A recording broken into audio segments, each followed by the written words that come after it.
Hi everybody! I'm here at my greenhouse garden.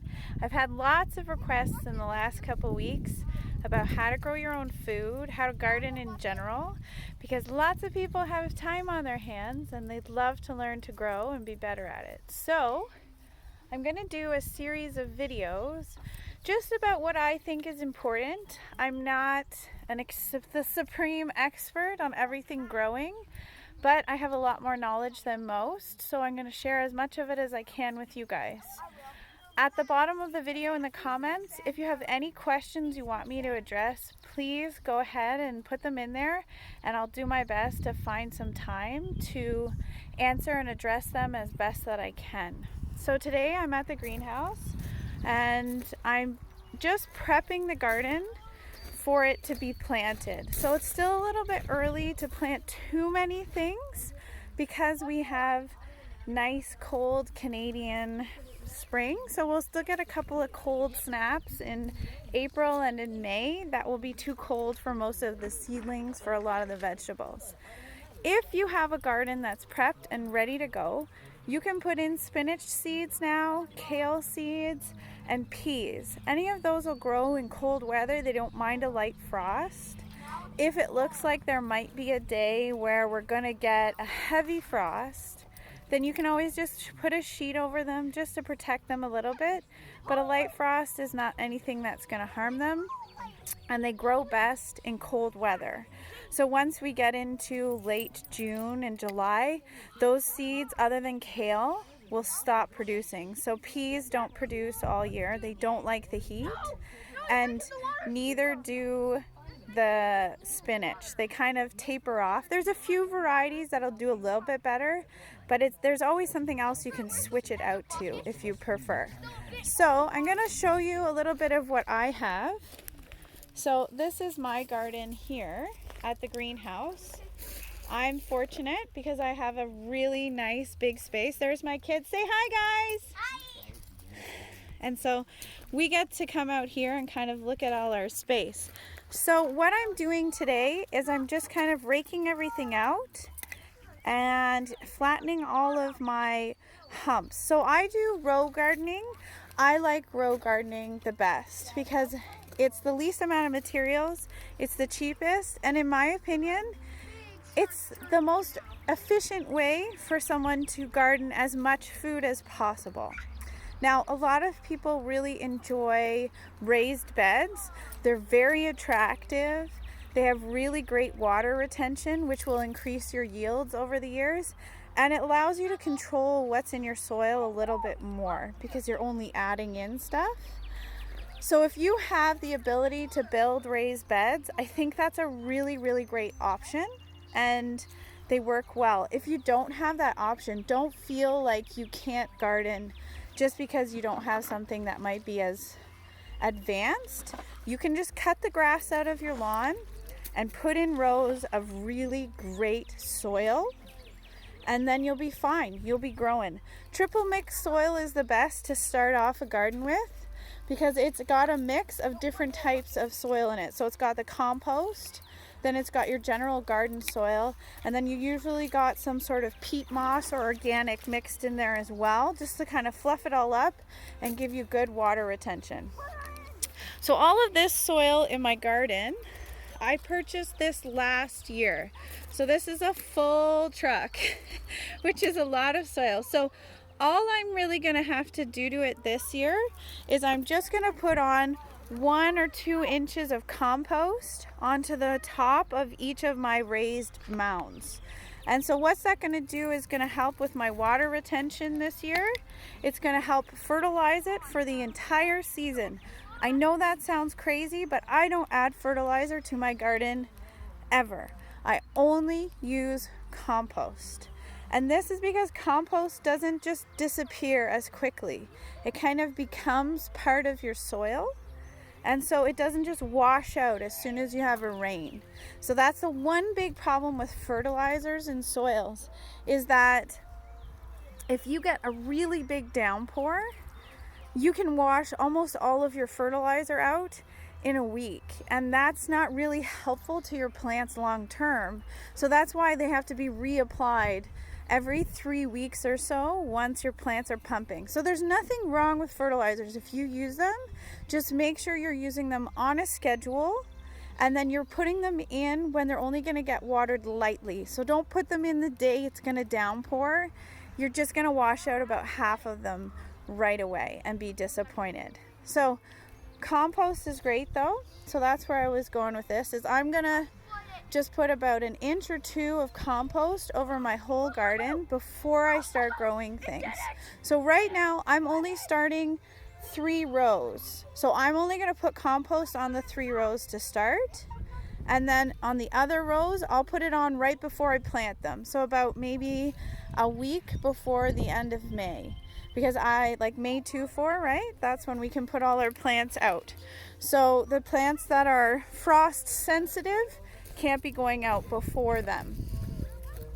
So I'm going to put a little bit of compost over those 3 rows that I'm going to plant. Then today I'm going to plant peas. I'm going to plant some spinach seeds, and then I'm going to plant some kale as well. Now the kale might not be quite as successful as the spinach and the peas this early, but you know what? Kale seeds are cheap, so try it anyway. Who cares, right? So I'm building some supports right now. I'm at my pile of junk, we'll call it, at the greenhouse. I like to collect things, you know, like this is my bin of supports. We got to collect things, you know, try and use materials that you can find. And so I'm building some supports for my peas. So peas are kind of tall, they like to climb, they need to have something to support them. So there's lots of trellises that you can buy, and they work great, but they're not cheap. They're not expensive, a lot of them, but they're not cheap either. So if you're not really concerned about how things look as much, you can do the method that I do. So I just putting some stakes in the ground, some wooden dowels. So like this is just from wood shops, they plane wood. And these are the strips that come off afterwards when they're planing the wood. So I'll show you in a second what I've done is, okay, so here you can see I've set up just the wooden dowels here, and this is where we're going to attach. So we have 2, and then once the peas start growing, I'm just going to string some string in between these dowels for the peas to grow up. So they seem a little floppy.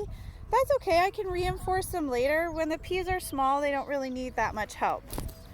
So I'm going to put these in without any string. So when I start them, because it's just kind of easier, they're kind of out of the way. I'm putting them at the back of my garden. So my garden faces south. So the long end of my garden is south. And then the far end is west-ish. And then this end over here, that's east. So it means that the sun goes kind of over top of my garden like this. So it goes like a fan over my garden. So it means that not a lot of shade is going to happen from different plants, which is good. But the kids were acting up. So it means that there won't be as much shade, but the sun rises in the southeast this time of year, and like it kind of isn't exactly perfect east. So it's gonna, if I put something really tall at the front of the garden, it will kind of shade things behind it. So I've put the peas all the way at the back of the garden so that they can grow as tall as they want. And I'll change their supports as time goes on to give them taller supports if they're getting taller. No problem, you can always just add in taller sticks. Then I'm going to plant my spinach in front of my peas and my kale in front of my peas so that the lower plant is down below. Now this is a type of companion planting where you're not strictly having one row or one bed producing everything. And I think this is really smart, especially if you don't have a very big garden. It's really important to use the space you have to its maximum. So as I was saying earlier, you're gonna have peas growing until July, maybe mid-July. And then after that, you're not going to be growing peas anymore. So once they get taken out, you can put something else in there that's going to grow great in July. So some more tomato plants maybe, or some beans that you've been growing in a pot. You can transplant them into there. It just depends on what your family likes to eat. But try and use your space sequentially as much as you can. So my soil's looking pretty good. I'll show you guys. It's still a little wet, but not too bad. So it's still clumping into a ball, but it's no longer sopping wet. So we've got kind of a mix here. If we squeeze it, it stays in a ball, but it falls apart easily. That's what you want. So you want to have a nice mix in your soil of sand or silt or something that's soft. So it's usually sand, some clay, and then some organic. So the organic compound is the compost, and this is what your plants eat. So they're feeding off of that organic. So you can use mulched leaves for this. As long as they're not oak leaves, that's fine. You can use kitchen waste as this. You can make your own compost. Any sort of organic is fine. Even wood chips, as long as it's not like a black walnut or something that plants don't like growing with, you can use wood chips for that type of organic. So you can put wood chips on the top and it'll slowly seep down and make your soil more organic. Now, if your soil seems too hard, it's probably because you have a high amount of clay in your soil. And so these soils need to be amended with compost and with sand into them. And you don't want to put a lot at once. You do need to amend your soil slowly over time because you'll get the volumes wrong. But if your sand is looking cracking and it's too hard to even get your shovel through, then you definitely need a heavy dose of compost and some sand in there to help the water move through that soil faster, or else your plant's roots are also not going to be able to move through that soil very well. If your soil seems like it's a little bit too loose, so you pick it up and you can't make a ball in your hand with it, then that means that you have too much sand, not enough clay, and not enough compost. So you can add in some crushed up clay into that soil to help your water retention. And again, 1 to 2 inches of compost on top will be great. So I'm going to do another video midweek on planting seeds. So I know there's tons of videos on this on YouTube, so please go on there and look at them because there's so many people that are great at growing plants and are sharing so much information right now. But I'll do kind of my quick little how I plant seeds, what I plant, when I plant them. And if you guys have any questions at all that you want me to touch on now or in the future, just leave them in the comments of this video and I'll get to them as soon as I can in this madness of life now. I hope that this helps some of you start up your gardens. And I will finish this video by saying, in gardens where you're not planning on planting anything for another couple weeks. So if you're not going to do peas and spinach and stuff that can come out before frost is over, then I would leave them. I would leave that garden until it's nice and warm so that all the bugs in your garden have time to wake up and either get out of the soil before you start turning it around, or they have time to burrow into the soil and stay there. So like the worms, you've got lots of bacteria and microbes that are living in your soil that don't want to be disturbed just yet. So if you can wait until it's about 10 degrees consistently and your soil is no longer soaking wet. And try as hard as you can not to walk on your soil. So where you're going to be planting, you don't want to compact that soil down by walking on it. So try your best either to put in rows where you walk all the time or just to avoid walking on it altogether. So yeah, if you guys have any questions from this video, I'm sure I forgot stuff. I'm really sorry if I did. I'm doing this really impromptu and just kind of casual because that's how I am. So yeah, if you have any questions, drop them in the comments and I'll get to them at ASAP. And then in a couple of days, I'll be back to talk to you guys about starting plants, what plants to start, and maybe about some food that you can grow inside all the time, just to feed your family as much as you can. All right, guys, it was great talking to you, and I hope you have a great day. Bye.